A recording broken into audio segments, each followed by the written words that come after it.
हम लोग पहुंचे थे अमालगमेशन में, क्वेश्चन नंबर 3 में सागर लिमिटेड और सरिता लिमिटेड की जो कैलकुलेशन है, इसमें दे सागर लिमिटेड की ओल्ड बैलेंस शीट तक लास्ट वीडियो लेक्चर में बताया था।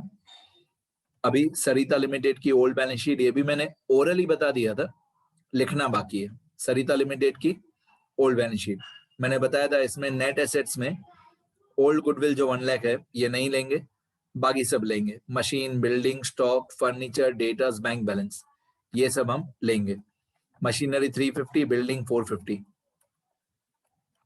मशीनरी 350 और बिल्डिंग 450।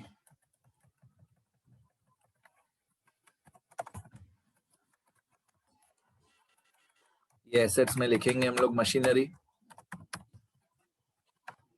बिल्डिंग 350 और 450, ये एसेट्स में आता है। उसके बाद SFDB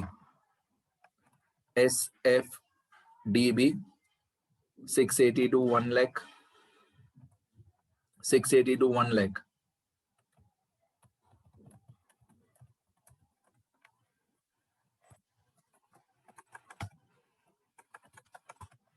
$680 to 1 lakh SFDB।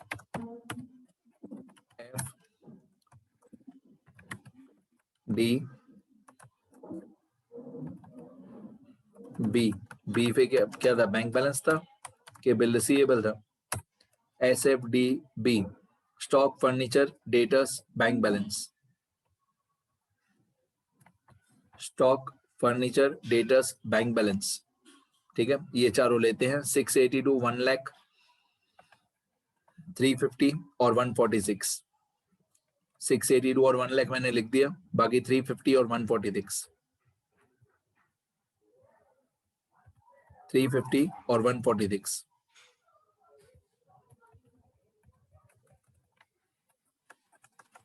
और 146, 682, 1 लाख, 350, 146,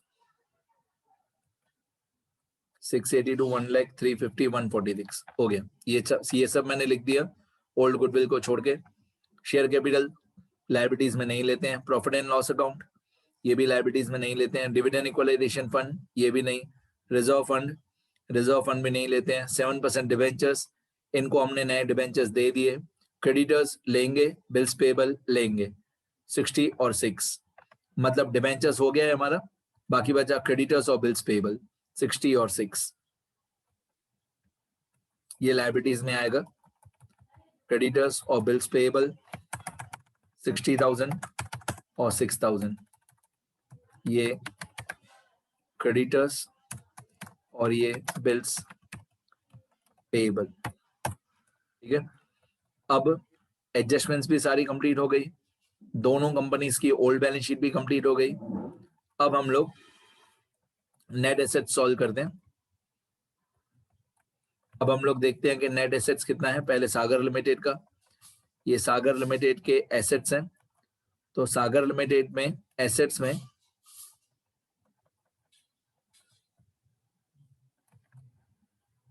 ये सागर लिमिटेड के नेट एसेट्स हैं। इसमें एसेट्स का total equal to sum from 1,20,000 to 95,000, तो ये एसेट्स का टोटल है 5,80,000 सागर लिमिटेड का। अब सागर लिमिटेड की लायबिलिटीज का टोटल, जो न्यू कंपनी ने टेक ओवर की, ये लायबिलिटीज का टोटल 2,44,000, ठीक है। एसेट्स का टोटल 5,80,000, लायबिलिटीज का टोटल 2,44,000। अब डिफरेंस देखते हैं कितना है। जितना डिफरेंस होगा उसको बोलेंगे नेट एसेट्स, जो भी डिफरेंस है उसको बोलेंगे नेट एसेट्स। इक्वल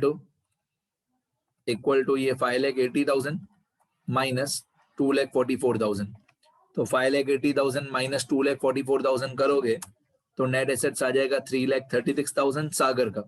अब पहले सागर को ही कंप्लीट करते हैं।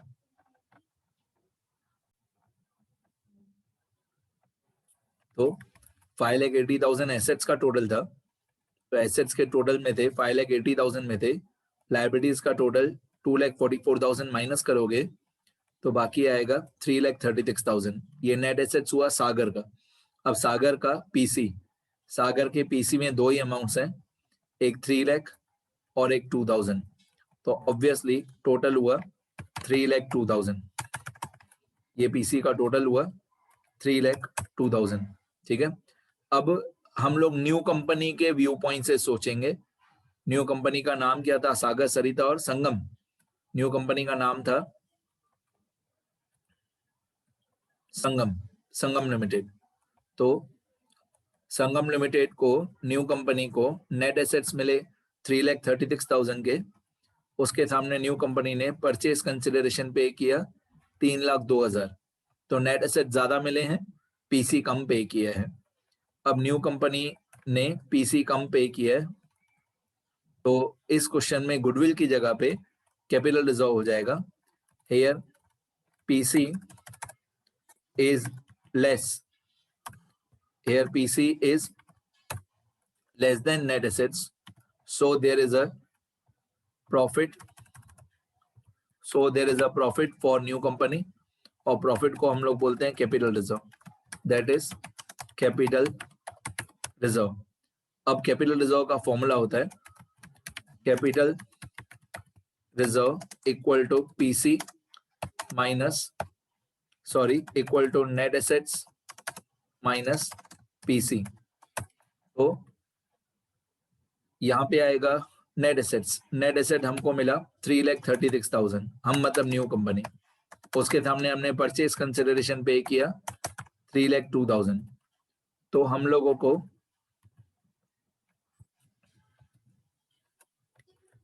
को नेट एसेट्स मिले 3,36,000 के। उसके सामने हमने पीसी पे किया है 3,02,000, पीसी कम पे किया है, हम मतलब न्यू कंपनी। नेट एसेट्स मिले 3,36,000 के और परचेज कंसिडरेशन हमने पे किया 3,02,000, तो हमने 34,000 रुपीज कम पे किए। जो 34,000 रुपीज हम लोगों ने कम पे किए वो हमारी न्यू कंपनी के लिए प्रॉफिट है। उस प्रॉफिट को कैपिटल रिजर्व बोलते हैं। ठीक है, ये सागर लिमिटेड के तीनों स्टेप्स की कैलकुलेशन हो गई।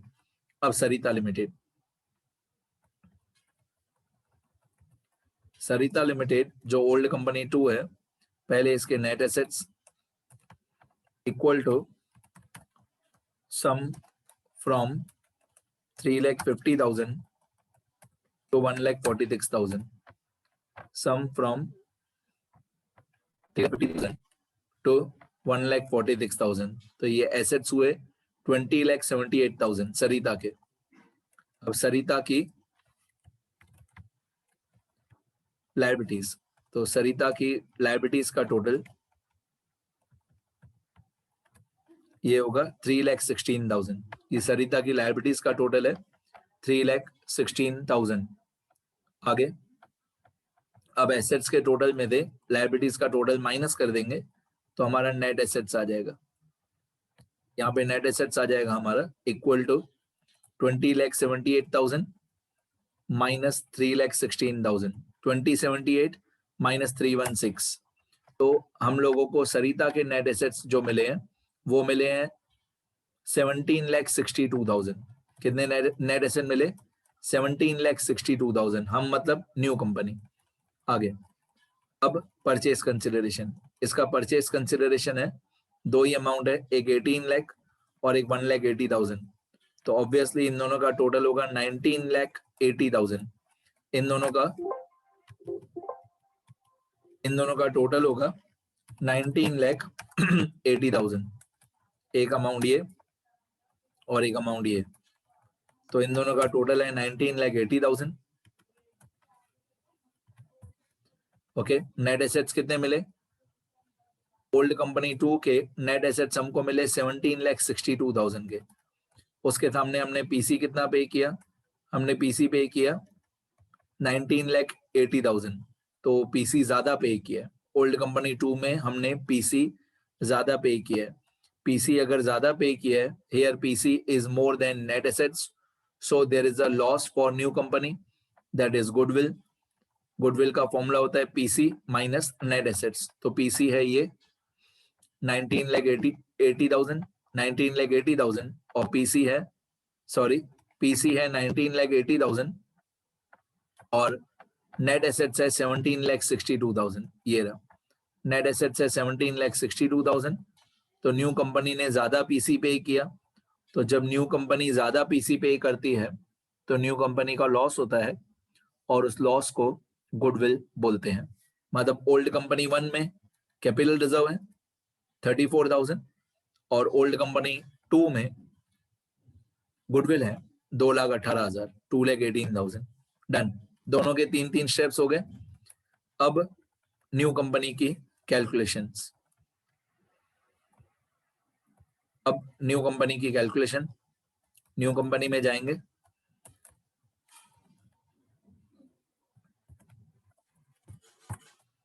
ये न्यू कंपनी की कैलकुलेशन संगम लिमिटेड, संगम लिमिटेड।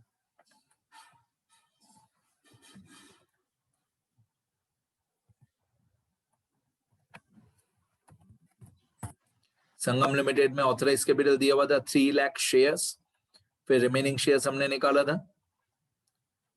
फिर ये रिमेनिंग शेयर्स हमने पब्लिक को बेचे थे। एक एंट्री ये और एक एंट्री पुरानी कंपनी के लिक्विडेशन एक्सपेंसेस न्यू कंपनी ने पे किए थे, ठीक है। और न्यू कंपनी की कैलकुलेशन में और कुछ भी नहीं है, बस इसके बाद हम अपनी अकाउंटेंसी शुरू करेंगे। सुनना ध्यान से।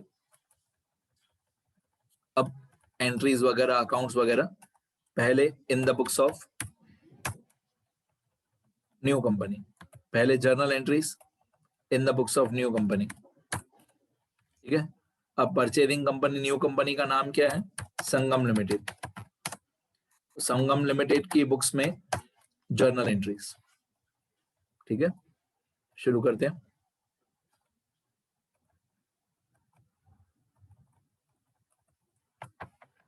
संगम लिमिटेड की बुक्स में जब हम जर्नल एंट्रीज करेंगे तो जो पहली एंट्री होगी ये होगी net assets of old company 1, old company 1 के नेट एसेट्स, पहली एंट्री। फिर जो सेकंड एंट्री होगी ये होगी पीसी ऑफ ओल्ड कंपनी 1। फिर जो थर्ड एंट्री होगी ये होगी net assets of old company 2। फिर जो चौथी एंट्री होगी ये होगी पीसी, चौथी एंट्री होगी पीसी ऑफ ओल्ड कंपनी 2। इसके बाद जो पांचवी एंट्री होगी ये remaining share issued to public, जिसको हम लोग पब्लिक इश्यू भी बोलते हैं। फिर जो सिक्स्थ एंट्री होगी वो जो पुरानी कंपनी के लिक्विडेशन एक्सपेंसेस न्यू कंपनी ने पे किए, goodwill to cash and bank, उसकी एंट्री। सेवेंथ एंट्री वैसे नॉर्मली होती है प्रिलिमिनरी एक्सपेंसेस की, वो इस क्वेश्चन में नहीं है। बस नॉर्मली इतनी एंट्रीज होती है, कभी कभी कोई एक्स्ट्रा क्वेश्चन आ जाए अलग टाइप का तो कभी कभी अलग भी एंट्रीज होती है, बट नॉर्मली इतनी एंट्रीज होती हैं। चलो शुरू करते हैं। Journal entry number 1, journal entry number 1 में यहां पे मेरे को चाहिए net assets of old company 1 and goodwill और कैपिटल रिजर्व जो हो। एंड जो स्टेप 3 में हमने गुडविल कैलकुलेट किया था कि कैपिटल रिजर्व, ओल्ड कंपनी 1 में कैपिटल रिजर्व था, तो जो नेट एसेट्स की कैलकुलेशन है सारी, वो सारी पहली एंट्री में आ जाएगी और जो कैपिटल रिजर्व है वो भी पहली एंट्री में आ जाएगा। मैं धीरे धीरे लिख के बता दूं। सबसे पहले जो भी सारे एसेट्स हैं ओल्ड कंपनी 1 के, जो भी सारे एसेट्स हैं, तो सबसे पहला एसेट है मशीनरी, तो यहाँ पे हो जाएगा machinery account debit, machinery account debit. यहाँ पे आएगी अमाउंट, मशीनरी की अमाउंट थी ये 1,20,000 ओल्ड कंपनी 1 की, तो मशीनरी अकाउंट डेबिट। ऐसे 4 एसेट्स थे, machinery account debit, building account debit, stock account debit, debtors account debit, ऐसे 4 एसेट्स थे ऊपर नेट एसेट में।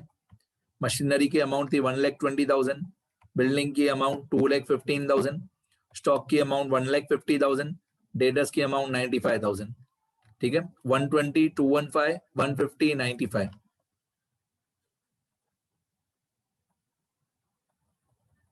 ये 4 अमाउंट्स, 120, 215, 150, 95, ये 4 अमाउंट मैंने पहली एंट्री में डेबिट कर दी, ठीक है। सारे एसेट्स को मैंने डेबिट कर दिया। अब लायबिलिटीज में भी 4 नाम है, 1 2 3 4, ये चारों लायबिलिटीज हो जाएंगी क्रेडिट पहली एंट्री में। अब हम लोग लिखेंगे 5% न्यू डिबेंचर्स जो न्यू कंपनी ने इश्यू किए। पुराने डिबेंचर्स कैंसिल हो गए, जर्नल एंट्री में पुराने डिबेंचर्स नहीं आएंगे, वो कैंसिल हो गए, नए डिबेंचर्स आएंगे, 5% न्यू डिबेंचर्स। ठीक है, तो ये क्रेडिट हो जाएगा 5% न्यू डिबेंचर्स अकाउंट 84,000। चलो आगे बढ़ते हैं। 5% न्यू डिबेंचर्स अकाउंट क्रेडिट हो जाएगा। मैं यहाँ पे लिखूंगा टू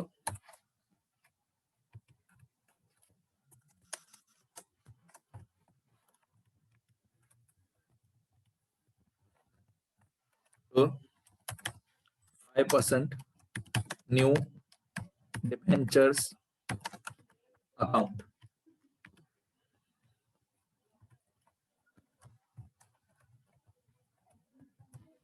तो 5% न्यू डिबेंचर्स अकाउंट और यहाँ पे क्रेडिट साइड पे अमाउंट आएगी 84,000, जो डिबेंचर्स की अमाउंट थी ये वाली 84,000। ठीक है, इस तरीके से टोटल 4 लायबिलिटीज थी, ये उन चारों लायबिलिटीज की अमाउंट आ गई 84,000, 10,000। ओके, मेरी गलती है, मैं एलएफ के कॉलम में अमाउंट्स लिख रहा हूँ, एलएफ के कॉलम में अमाउंट्स नहीं आएंगे, डेबिट के कॉलम में अमाउंट्स आएंगे, मेरी गलती है।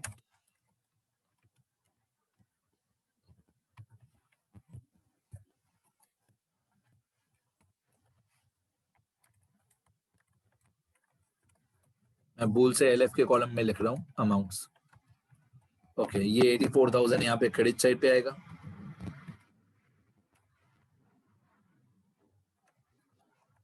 $84,000, 10,000, 120 और 30, ये 4 अमाउंट्स क्रेडिट हो जाएंगी, जो चारों लायबिलिटीज हैं।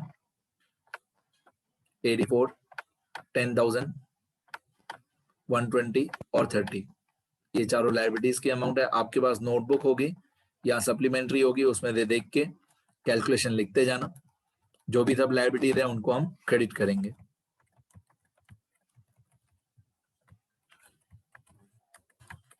ठीक है, 5% डिबेंचर्स के बाद कौन सी लायबिलिटी थी?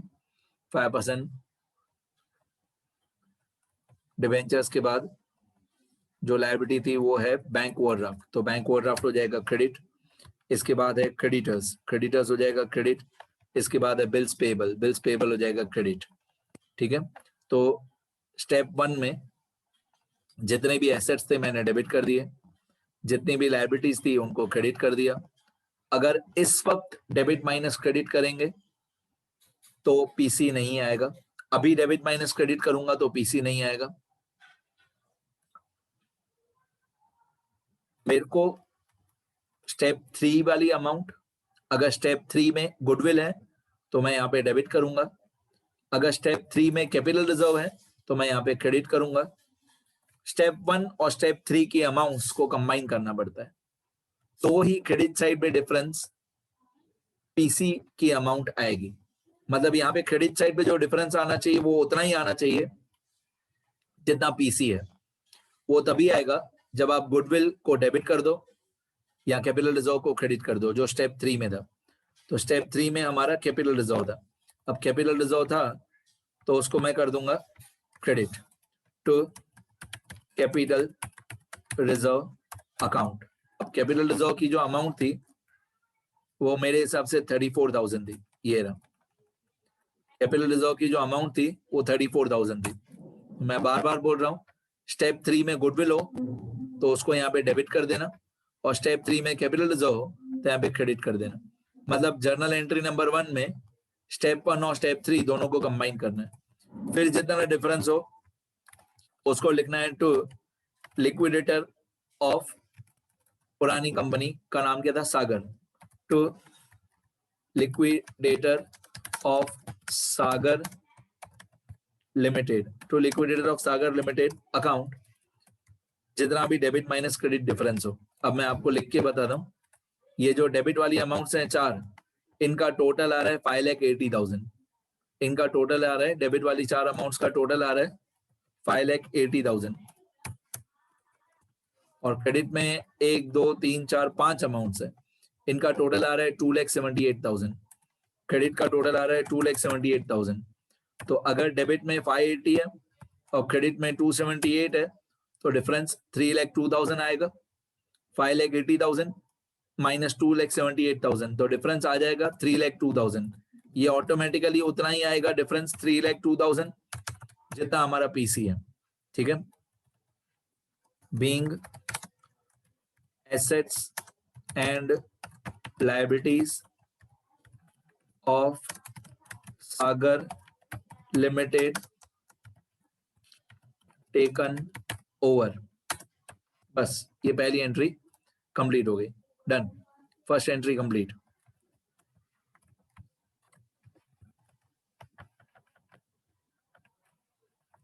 ठीक है, अब सेकंड एंट्री होगी पीसी ऑफ ओल्ड कंपनी 1।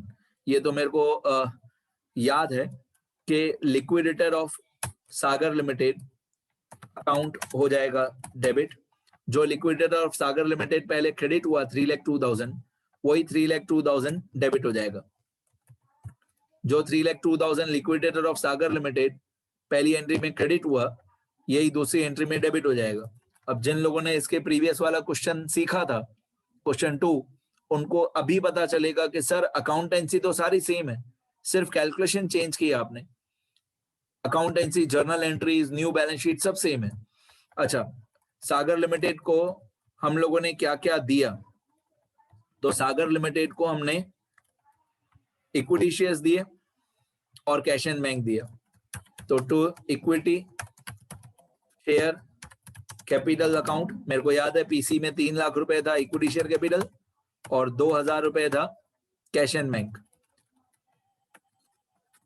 तो इक्विटी शेयर कैपिटल में 3 लाख और तो कैश एंड बैंक में 2,000। अगर आपको पीसी की कैलकुलेशन याद हो तो 3 लाख इक्विटी शेयर कैपिटल और 2,000 कैश एंड बैंक।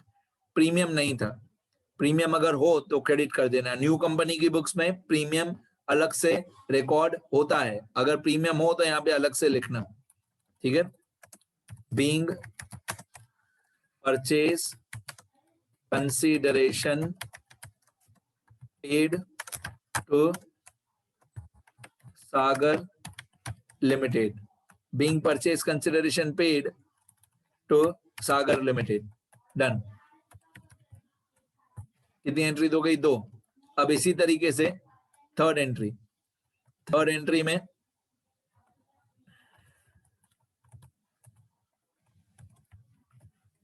में net assets of old company 2। तो net assets of old company 2 में पहले एसेट्स, ये ओल्ड कंपनी 2 मतलब सरिता लिमिटेड। अब सरिता लिमिटेड के जो एसेट्स हैं वो हैं 1 2 3 4 5 6 एसेट्स हैं।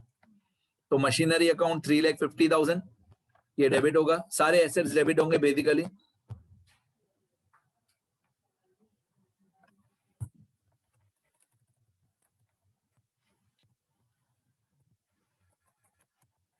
मशीनरी अकाउंट डेबिट होगा 3,50,000। फिर जितने भी एसेट्स हैं 5 या 6 सब डेबिट होंगे। Building account debit, stock account debit, furniture account debit, debtors account debit, bank balance account debit, या सिंपल भाषा में बोले तो बैंक अकाउंट डेबिट। ठीक है, तो ये 6 एसेट्स थे net assets of old company 2 में। इनकी अमाउंट 3,50,000, 4,50,000, 6,82,000, 1 लाख, 3,50,000 और 1,46,000।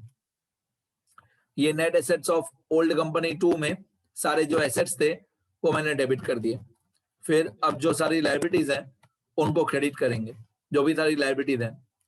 तो जो भी सारी लायबिलिटीज हैं उनको क्रेडिट करते हैं, देखते हैं कितनी लायबिलिटीज हैं।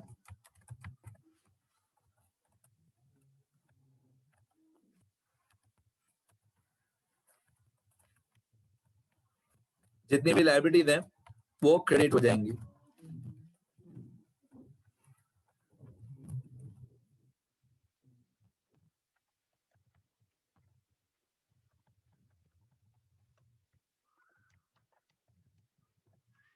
देखें कौन सी लायबिलिटीज हैं। Net assets of old company 2, ऊपर जाके देखते हैं कौन सी लायबिलिटीज है। ये ओल्ड कंपनी 2, इसमें सबसे पहले है न्यू डिबेंचर्स, 5% न्यू डिबेंचर्स 2,50,000,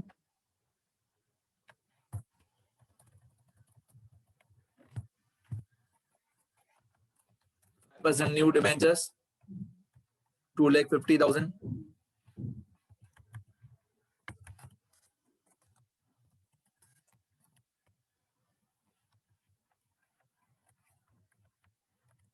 फिर क्रेडिटर्स है, बिल्स पेएबल है, बस यहाँ पे है 5% न्यू डिबेंचर्स,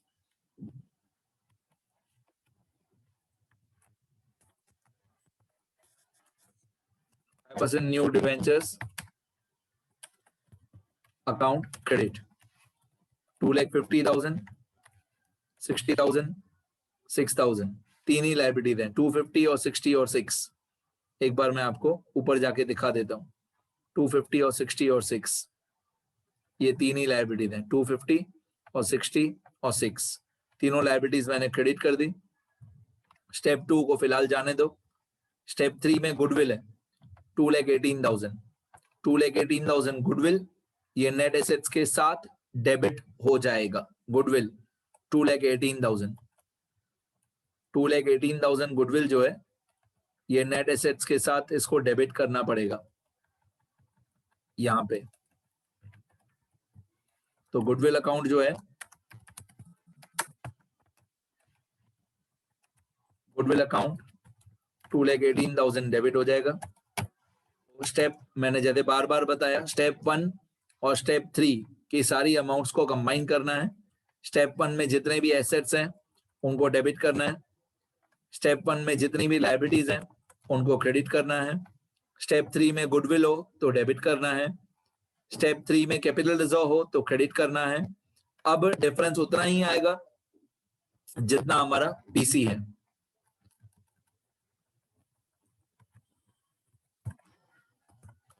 अब डिफरेंस उतना ही आएगा जितना हमारा पीसी है। तो मैं एसेट्स का टोटल कर लेता हूं पहले। एसेट्स में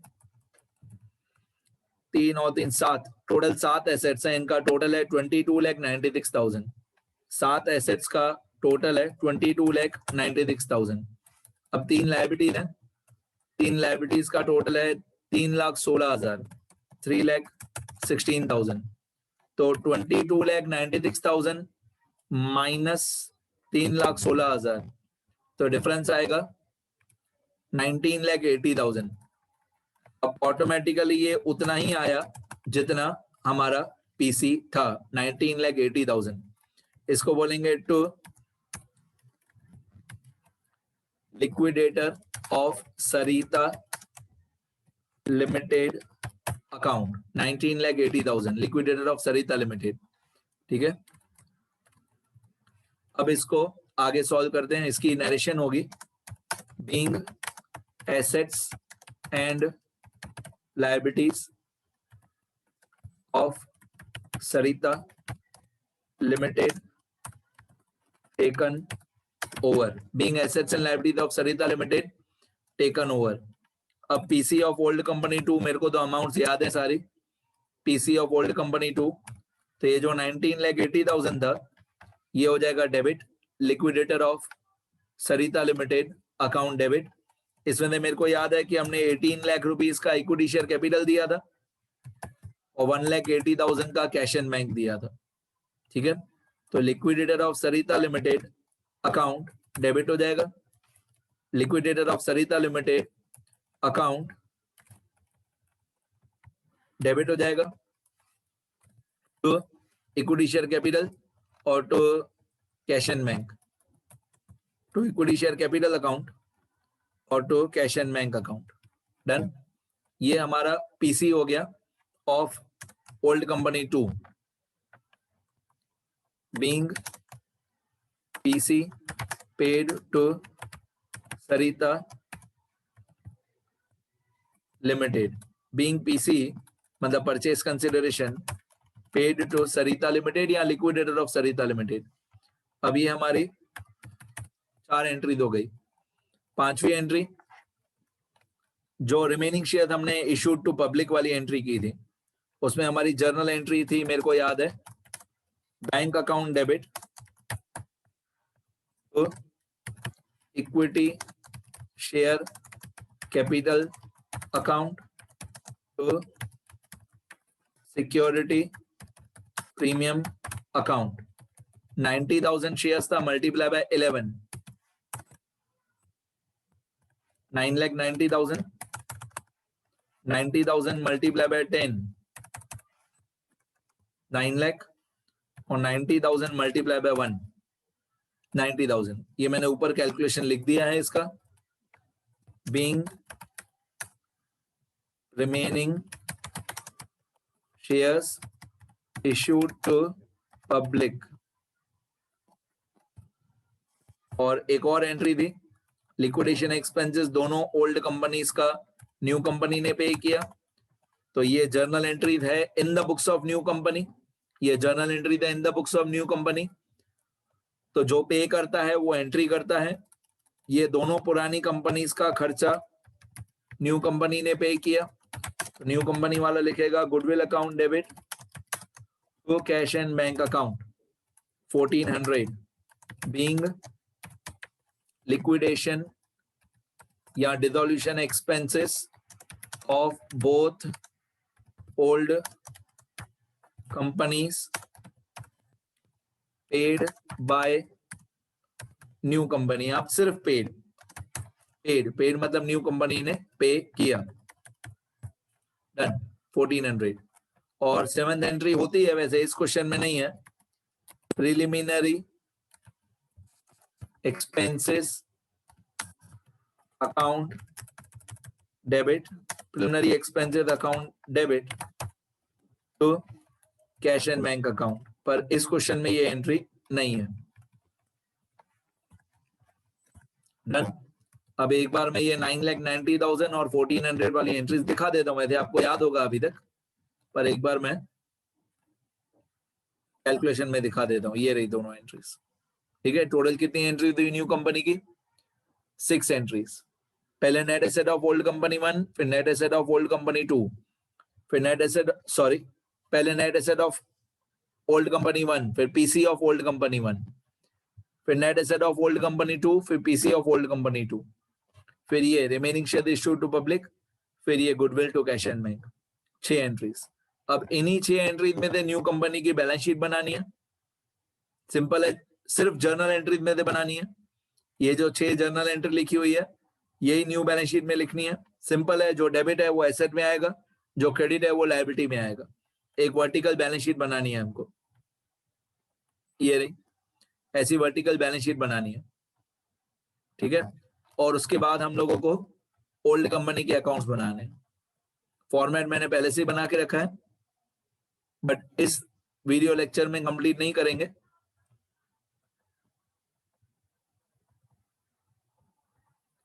नेक्स्ट वीडियो में मैं आपको सिर्फ दिखा देता हूं कि आज मैंने क्या किया, आज मैंने क्या सिखाया। आज मैंने जर्नल एंट्रीज बताई,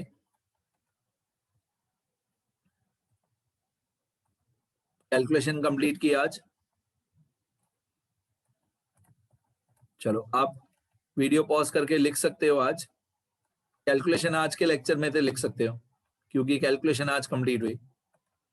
देखो मैं पहले जहां पे भी मैं बोलूं पॉज करो, वहां पे पॉज करके लिखना।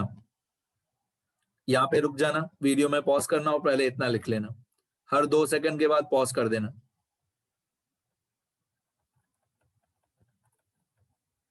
इतना लिखो।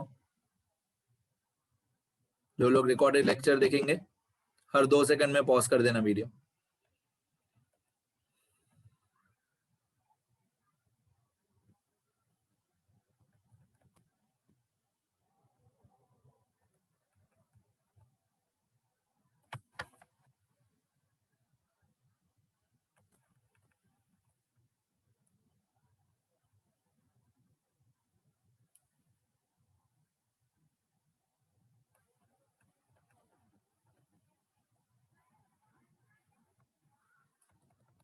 अभी old company 2,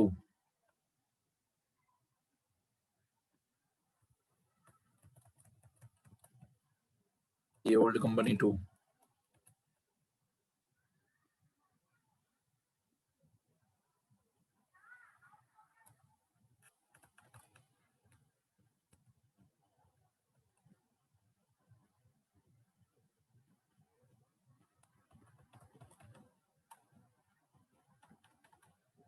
working notes rules वगैरह सब बाद में दिखाता हूँ।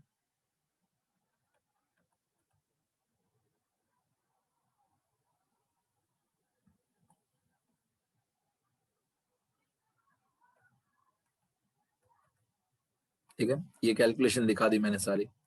अब पहले जर्नल एंट्री दिखा देता हूँ। जर्नल एंट्री पहले लिख लेना, फिर वर्किंग नोट्स और थियरी वाले पेजेस भी दिखाता हूँ। ये लिखते जाना।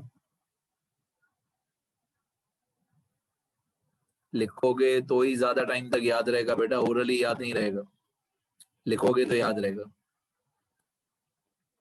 सिर्फ वीडियो लेक्चर देखने से कुछ नहीं होगा, लिखना पड़ेगा, प्रैक्टिस करनी पड़ेगी। 2-4 क्वेश्चंस खुद ही करने पड़ेंगे। जो डाउट्स होंगे तो मेरे को फोन या व्हाट्सएप करना, तो मैं सॉल्व करूंगा।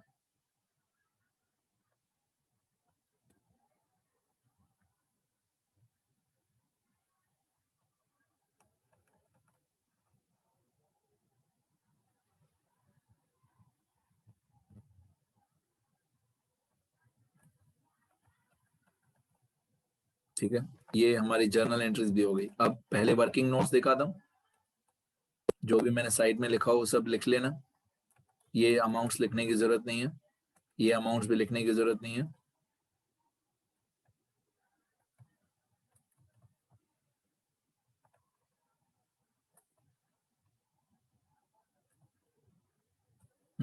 ये वर्किंग नोट लिखना अच्छी तरह।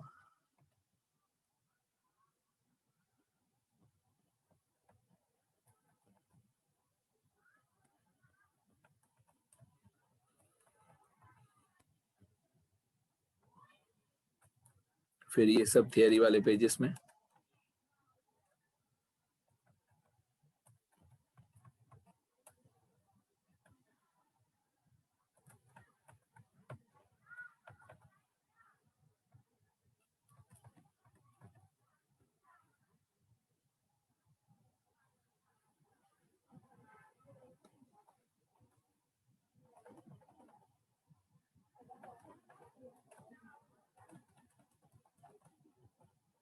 ये सब थियरी वाले पेजेस में।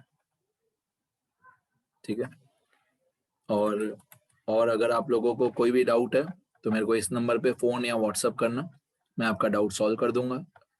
आज जितना समझाया आज तक, इस लेक्चर तक, वो लिख लेना। न्यू कंपनी का बैलेंस शीट और ओल्ड कंपनी के बुक्स में अकाउंट्स, वो मैं नेक्स्ट वीडियो में दिखाऊंगा। यहाँ तक लिख लेना सारा। मिलते हैं नेक्स्ट वीडियो में, लिखना अच्छी तरह।